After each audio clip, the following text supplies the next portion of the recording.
This is part 4 of the entrepreneurial sales strategy. Here we will look at the last step before the decision, before the deal. It comes after the customer has actually chosen you in one way or another. You are the favorite. There might be one or two other potential suppliers or something, but you are the favorite, hopefully. So everything is fine, isn't it? Just to go and get the deal. Well, not quite.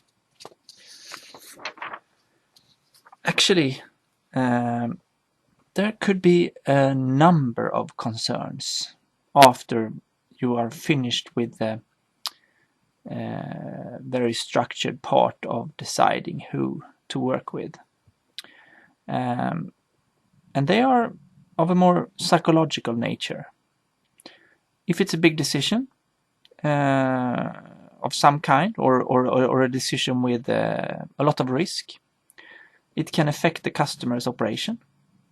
Even if it's not such a big decision, if you have a lot of consequences, it could be something that makes the buyer very uneasy and afraid to make a mistake. They will look at your stability as a vendor. They will look at your size, your credibility, and your competencies. They are very important before they choose you, even if they think you have the best offer. If it's a big decision, there are many people and departments and managers that are involved. You could see political things going on. Nobody wants to upset the influential individuals in an organization.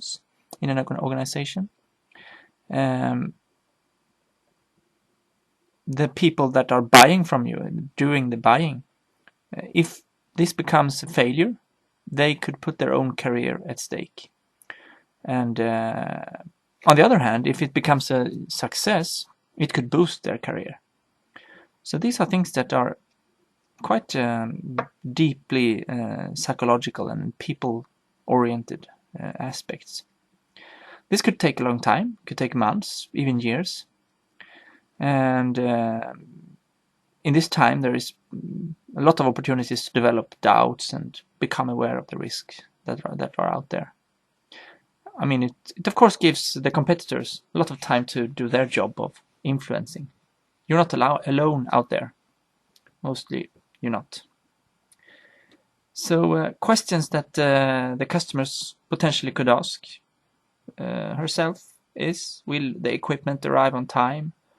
Will the installation go well? Do I want to work with these people at all? Will our people accept the changes necessary to implement this new product or technology or service? What happens to my career if it goes wrong? There are numerous questions that could be asked in this phase. That doesn't have so much to do with the more evaluation part of buying.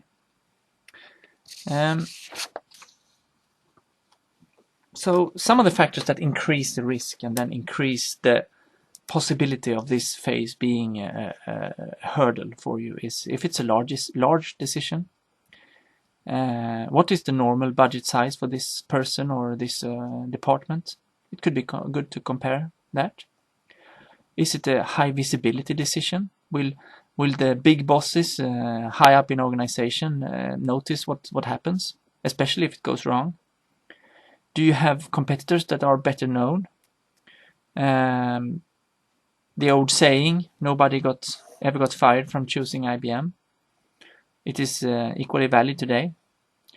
And also, if you have a competitor that's already delivering to this customer, you always have the risk of changing supplier to be a problem. And then maybe depending on what kind of service or product we are dealing with, different technology could also increase the risk. Especially, I mean, if we are working entrepreneurially, we come with something new. And then also something that people are unfamiliar with. And then it's risky compared to buying what has been bought before for so many times, or doing what has always been done with this problem. So that is things that can show up late in the sales process. How do you know if you are perceived as a risk? Well, it's not so easy. But if you feel that the customer keeps bringing up things that you have already dealt with before, that could be a sign. If suddenly the price concern is completely unrealistic, it could be a way to hide what is really the problem by blaming the price. So it's good to see if you have competitors. It's good to check with them, not with them, but check what prices they have. That will give you a hint. If the deal is postponed without reason, there is probably a reason, but they don't want to tell you. If they don't want to meet with you, or if they don't want to give information, then there might be something going on, something fishy going on. Especially if you compare to your previous access to them, especially in the recognition of needs phase, where you might have had a lot of access to the people. Suddenly you don't even get to meet them, and they don't tell you what's going on. But also, I mean, it could be normal to have information restrictions in this phase, because the company that you are trying to sell to wants to take a decision, and they want to do that in an unbiased way, if that is at all possible. But one sign of worries is if you notice that your competitors have easier access, and if they get more information, because then you really are at risk to lose the deal, basically. So what can you do? Well, first try to determine if they feel the risk of consequences. Some customers will tell you, and it will depend on the relation you have to them previously from the other phases. Many will not tell you what they feel. They will blame something else, price and or whatever other things. If you get the customer to say what is the problem, make sure that you fully understand the situation, and then try to help the customer resolve it in one way or another. But remember also that some of these issues cannot be resolved by you. Since they are often psychological, they can only be resolved by the customer. You can help them, you can coach them, you can try to create the right conditions and listen to them and see what you can do, but many times there's not so much you can do. And they will affect the decision, these concerns. So don't ignore them and don't miss them. And don't pretend that they're not there, because then you will lose the deal, or there will be no deal.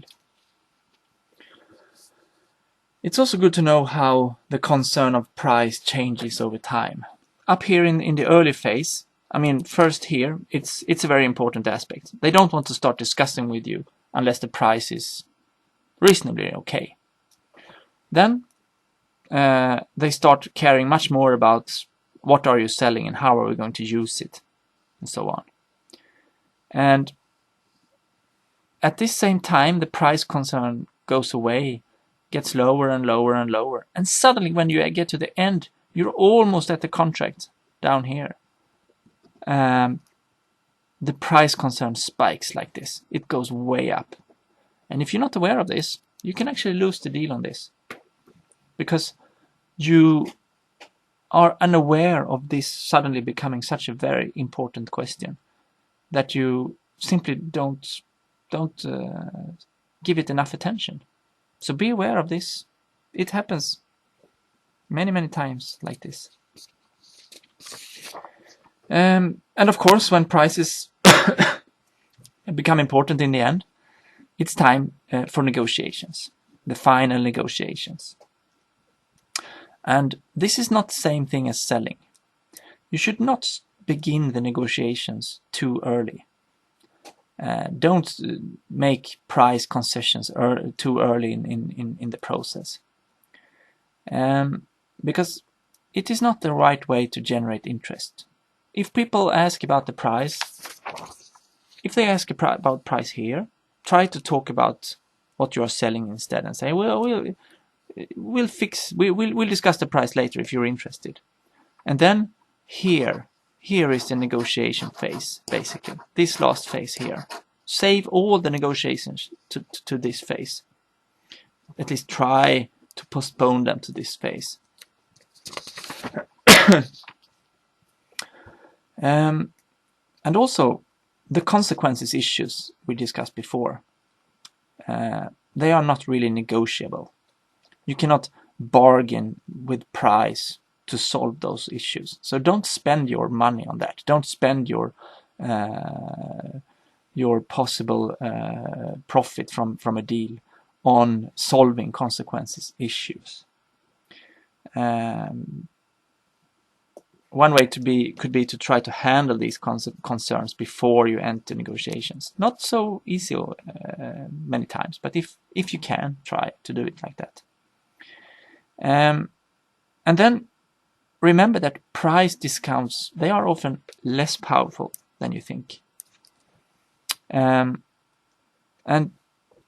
now that you know so much about the customer's decision criteria, use this information and this understanding to try to bring focus on other areas instead of price, if possible. But of course, you will have to negotiate price as well. And one way to do it, a very common way, is to set a ballpark. What's your upper and what's your lower limits? What's the highest price you can possibly ask for without, being perceived as strange? And what's your lowest limit? And this must of course be based in your knowledge of competitive strength. How much do the competitors charge, if you have any?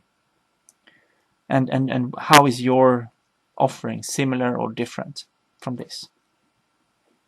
The concessions on price should be done in increasing the smaller steps so that you don't erode your margin. That is a good advice, I think. Also try to separate understanding from agreement. You don't have to agree with everything that the customer says, but you have to acknowledge that you've heard what they say and what they think. And then also don't let misunderstandings persist. You need to make sure that you have not misunderstood each other in this phase. And in other phases as well, but especially in this phase. Because it could be quite dangerous, and you can lose the deal on that. You can read more about this chapter, like everything else in the book by Neil Rackham. It's a very interesting part, this negotiation part. Okay, that was part 4. The next part is the last part of this lecture series, and then we will discuss the implementation phase. And if you thought that selling ends with a decision, you are very much wrong.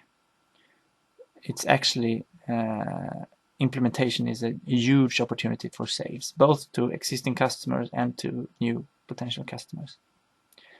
Okay, thank you.